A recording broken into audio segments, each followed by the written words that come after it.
نحمده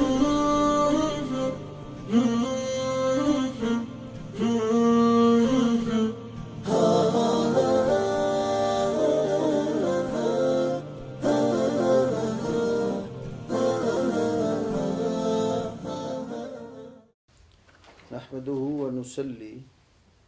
ونسلم على رسوله الكريم أما بعد فأعوذ بالله السميع العليم من الشيطان الرجيم من همزه ونفخه ونفثه بسم الله الرحمن الرحيم وما آتاكم الرسول فخذوه وما نهاكم عنه فانتهوا رب اشرح لي صدري ويسر لي أمري واحلل عقدة من لساني يفقهوا قولي اللهم صل على محمد وعلى آل محمد كما صليت على إبراهيم وعلى آل إبراهيم إنك حميد مجيد اللهم بارك على محمد وعلى آل محمد كما باركت على إبراهيم وعلى آل إبراهيم إنك حميد مجيد۔ عزیز طلبہ کرام اور واجب الاحترام سامعین، اللہ رب العالمین کے فضل و کرم سے آج ہم دین اسلام کے دوسرے بڑے مصدر حدیث رسول صلی اللہ علیہ وسلم کے حوالے سے ایک مختصر سی احکام پر مشتمل حدیث کی کتاب کا ترجمہ اور اس کا مختصر مفہوم اور فقہی فوائد ذکر کرنے کا پروگرام شروع کر رہے ہیں۔ اللہ احکم الحاکمین نے جس طرح قرآن حکیم کی حفاظت فرمائی کہ لوگوں کے سینوں میں بھی اس کو محفوظ کیا اور لکھوا کر بھی اس کی حفاظت کی، بین ہی اللہ نے حدیث رسول کو بھی صحابہ کرام، تابعین اعظام اور امت کے افراد کے سینوں میں سیو اور محفوظ کیا، اور اسی طرح حدیث رسول کو کتابت کے ذریعے بھی محفوظ کیا گیا۔ تو نبی صلی اللہ علیہ وسلم سے مروی شدہ احادیث پوری زندگی کے مسائل کا احاطہ کرتی ہیں، تو جن احادیث کا تعلق شرعی احکام کے ساتھ ہے، کئی ائمہ حدیث نے ان کو بھی الگ کتب میں جمع کیا، اور ان کتابوں میں سے مختصر کتاب اور جامع ترین حافظ ابن حجر عسقلانی رحمہ اللہ کی کتاب بلوغ المرام ہے۔ اور یہ کتاب ایسی ہے کہ اس کتاب سے نہ کوئی طالب علم بے پرواہ ہو سکتا ہے اور نہ ہی علماء اس سے بے رغبت ہو سکتے ہیں۔ خود حافظ ابن حجر عسقلانی نے اس کتاب کے مقدمہ میں اس بات کی وضاحت فرمائی ہے۔ حافظ صاحب فرماتے ہیں کہ فَهَذَا مُخْتَصَرٌ يَشْتَمِلُ عَلَى أُصُولِ الْأَدِلَّةِ الْحَدِيثِيَّةِ لِلْأَحْكَامِ الشَّرْعِيَّةِ، یہ مختصر سی کتاب شرعی احکام کے لیے حدیثی دلائل پر مشتمل ہے۔ حررتہ تحریراً بالغا، میں نے اس کو بڑے عمدہ طریقے سے تحریر کیا ہے، لیسیر من یحفظہ من بین اقرانہ نابغا، تاکہ جو شخص اس کتاب کو حفظ کر لے وہ اپنے دوست اور اصحاب کے درمیان ایک مقام والا شخص بن جاتا ہے۔ اور یستعین بہ طالب المبتدی، ابتدائی طالب علم بھی اس کتاب سے مدد حاصل کرتا ہے، ولا یستغنی عنہ الراغب المنتہی، اور عالم آدمی بھی اس کتاب سے بے پرواہ نہیں ہے۔ تو حافظ صاحب نے اس کتاب کے اندر نبی کریم صلی اللہ علیہ وسلم سے مروی شدہ احکام کے متعلقہ احادیث کو انتہائی اختصار کے ساتھ بیان کیا ہے۔ اس کتاب کے بہت سارے فوائد اور امتیازات ہیں۔ مثلا حافظ ابن حجر عسقلانی اس کتاب میں کوئی روایت بھی بے حوالہ ذکر نہیں کرتے، جو روایت بھی ذکر کرتے ہیں تو آگے اس کا مصدر بیان کر دیتے ہیں کہ یہ حدیث کس کس نے بیان کی ہے۔ اسی طرح پھر کتب ستہ سے زائد دیگر جو ائمہ حدیث نے حدیث کی کتابیں مرتب کی ہیں، حافظ ابن حجر ان سے بھی حدیث لاتے ہیں، جیسے موطا امام مالک ہو گئی، مسند امام احمد ہو گئی، اسی طرح جو ہے نا وہ دیگر ائمہ حدیث کی کتب ہیں۔ تیسری بات یہ ہے کہ حافظ ابن حجر بہت مقامات پر حدیث کا جو مقام اور مرتبہ ہے کہ وہ صحیح ہے، حسن ہے، ضعیف ہے، تو حافظ ابن حجر اس بات کی بھی توضیح کرتے ہیں۔ اور اسی طرح چوتھے نمبر پر جن ائمہ نے روایت کو صحیح قرار دیا ہوتا ہے یا اس کی تضعیف کی ہوتی ہے، حافظ صاحب ان کی بھی نشاندہی کرتے ہیں۔ اور پھر اگر کوئی روایت مفصل ہے تو جتنا روایت کے جملے کا تعلق اس فقہی مسئلے سے ہے، شرعی حکم سے ہے، اختصار کے ساتھ وہ حدیث کا وہ ٹکڑا بیان کرتے ہیں۔ اور اگر وہی حدیث کئی جگہوں پر مروی ہو اور ان میں باقی روایات میں کچھ الفاظ کا اضافہ ہو جو قابل قبول ہے اور فقہی مسئلے میں اس کی ضرورت اور حاجت ہوتی ہے، تو ابن حجر وہ بھی انتہائی بہتر طریقے سے زائد اضافہ جو ہے اس کو بھی ذکر فرما دیتے ہیں۔ اور اسی طرح بعض حدیث کو ابن حجر تکرار کے ساتھ بھی لائے ہیں، لیکن وہ تکرار بھی مفید ہے، ہر جگہ نئے مسئلے کا استنباط اور فقہی جو ہے فائدہ ہوتا ہے، اس لیے اس کو ذکر کر دیتے ہیں۔ اور اسی طرح جو مشہور ہے نا کتب حدیث سیاستہ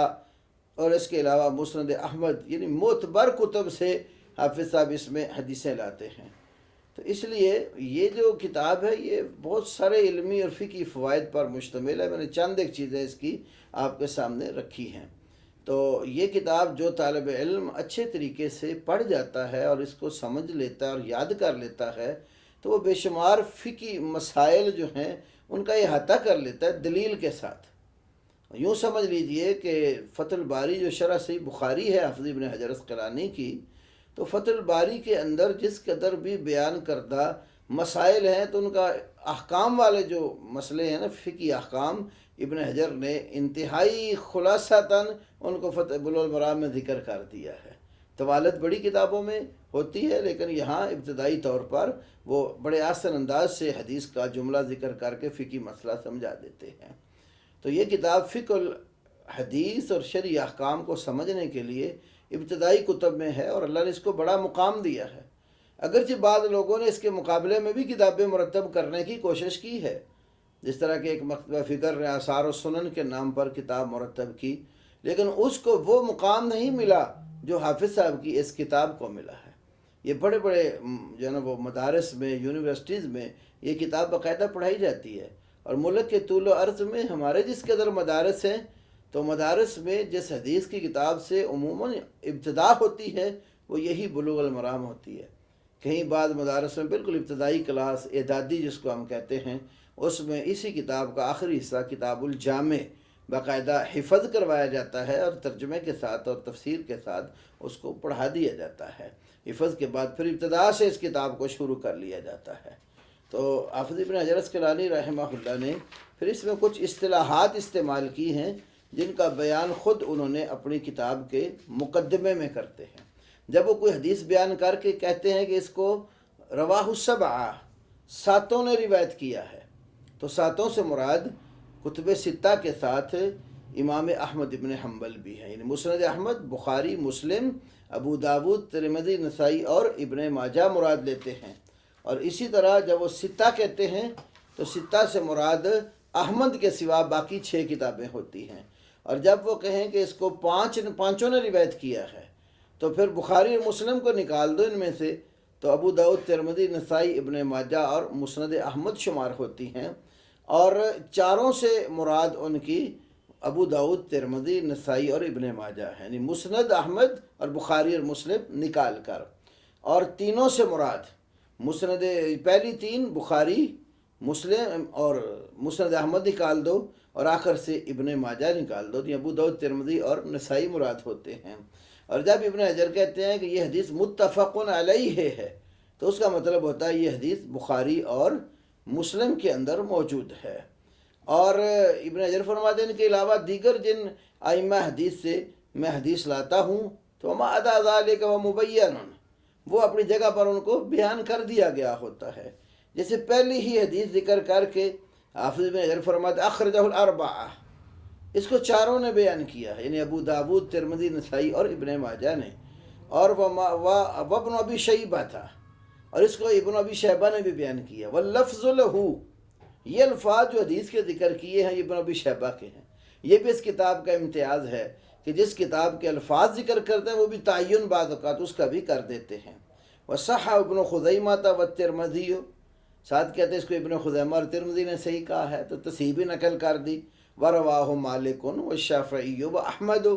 مالک، شافعی اور احمد نے بھی روایت کی ہے۔ اب مالک کی موطا، امام شافعی کی کتاب العلوم یا مسند شافعی جو معروف ہے، تو یہ کتابیں ان 7 کے علاوہ ہیں،